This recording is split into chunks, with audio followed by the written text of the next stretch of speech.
Good day mga idolo, ngayon ay magbabaksin kami ni Cousin Donald ng mga manok namin. So ayan, mag almost 1 month na kasi, kaya kailangan nang mabaksinan. So dito napunta yung ibang expenses na naman namin sa napagbentahan namin ng kambing mga idolo. Yan, kaya ito yung mga kinukonsider ko na mga gastusin namin mga idolo. Ayan.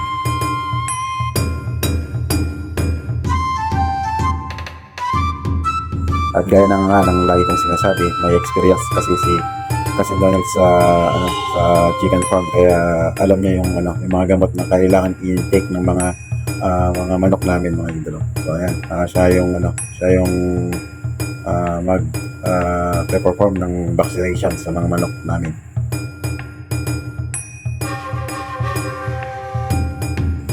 At makakatipid kami dito sa pagbabayad ng technician.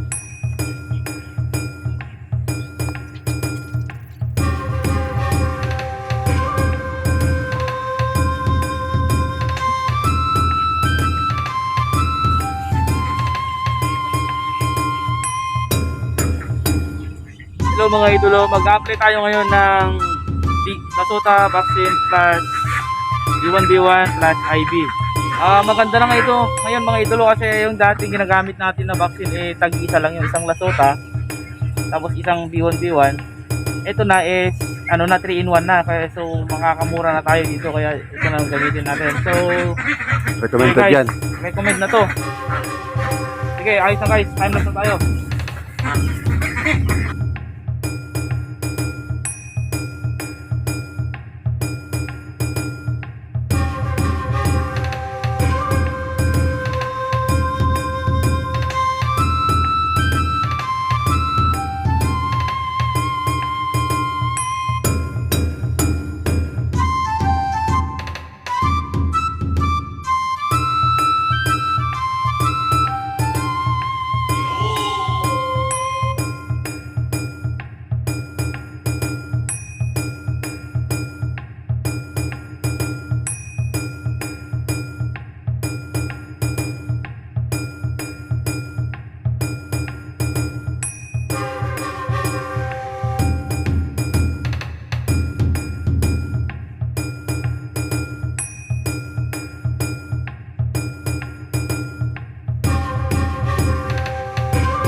Ayan, magtitimpla si Cousin ng electrolytes Yan muna ang inumin nila.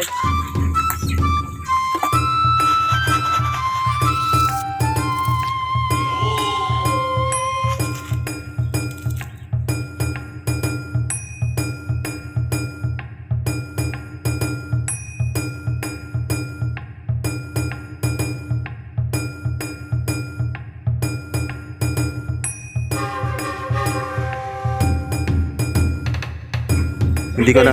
For 3 days kasi. Okay. Natin ng Protolite.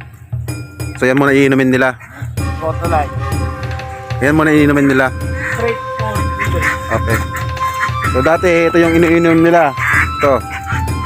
Bitmin Pro. Pero yan, tatanggalin muna. Gawin muna to, yun muna. For 3 days yung yung electrolytes muna. Kasi galing sila sa vaccine.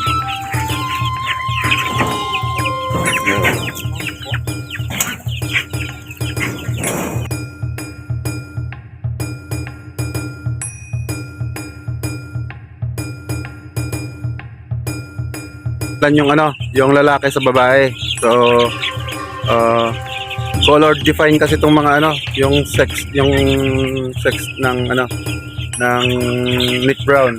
Yung brown is babae, yung puti is lalaki. So 34 na lalaki, 33 na babae. So mas dominant pa rin yung yung lalaki, gaya ng Peking duck dun sa mas marami yung lalaki kaysa babae. Sabi ni Cousin, kapag Texas daw, mas maganda, mas gusto daw ng mga farm breeder pag maraming lalaki. So, shoot natin ngayon, mas marami mga pero okay na yan.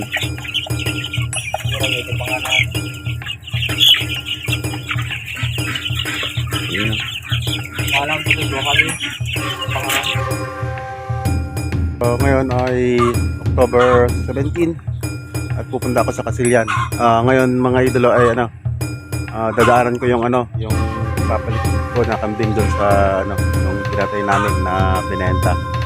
So yan, bago ako pumunta ng Kasilyan, madadaanan ko naman along the way. So kukunin ko na yung medyo mas maliit lang siya pero okay na para may kapalit yung yung nakatay. Tapos yan, may mga expenses, dadaan din ako ngayon ng mga gamit. Gagamitin namin doon na alambre kasi doon sa pagbabakod namin ng PRN nets.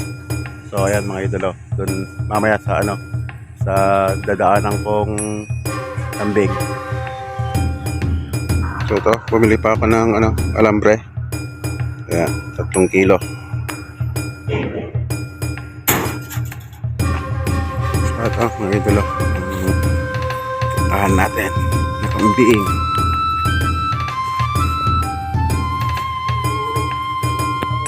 So ito yung nabili ko mga idolo. Ayan, bale tatlo na magkakapatid. Pwede ko sanang bilhin yung tatlo sila. Kaya lang wala na kaming pondo. Kaya ito na lang muna, isa. Ayan mga idolo. So ito pa yung binebenta rin namin kung may bibili. Dappled upgraded. Bali 4 sila. Kung yung isa. Ito dappled upgraded. Bali 3 yung lalaki. Tapos isa yung babae. Yan. Yung babae alagan namin for production kung sakali. Yan. So ito yung mga pwede pa namin ibenta kung sakali may bibili. Mayroon pa yung isa nandun. Native kasi mga yan mga idolo. Kaya for talaga ibenta. So ito yung isa na galing sa kabungaan. Ayun, nandun. Ayun mga idolo. Ayun. Malalaki rin yan. So yun yung mga port dispose namin dito. Yun pala yung yung isang dappled upgraded mga idolo yan. Bale 4 yan. Ito namin ganun siya kalaki, kapatid niya yun mga idolo yan. Ganun siya kalaki. So okay na rin kasi naman to, walang sa palagay ko lang native kasi siya. Yun. So ito yung kapalit niya. Yan yung maliit. Meron sanang sa ganitong kapatid yan na dalawa pa. Kaya lang ito lang yung nakuha ko. Ayan, bago kami mag-umpisa ulit magtrabaho, magluluto na lang si Kasin ulit. Muna, mamaya na. Pero may gagawin pa daw si mamaya. Mag-aararo ng bunubunan. Pagtatanaman ng palay. Hindi na i-vlog tong pagluluto niya. Baka maumay kayo sa kaluluto namin.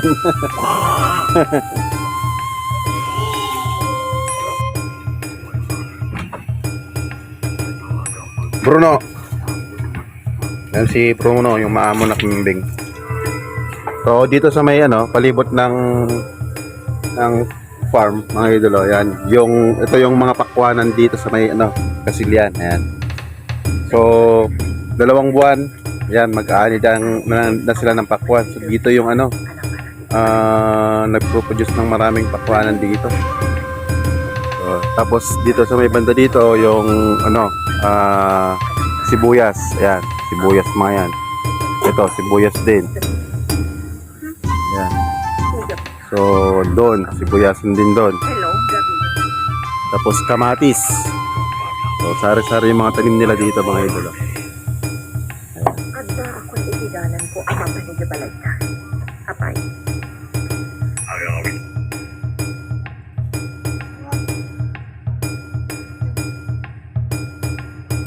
At ngayon pala ay tinulungan kami ni Uncle Rene, Uncle Noli at Cousin na Rene Junior para ilatag yung mga net mga idolo. So, salamat sa inyo mga kabagyan.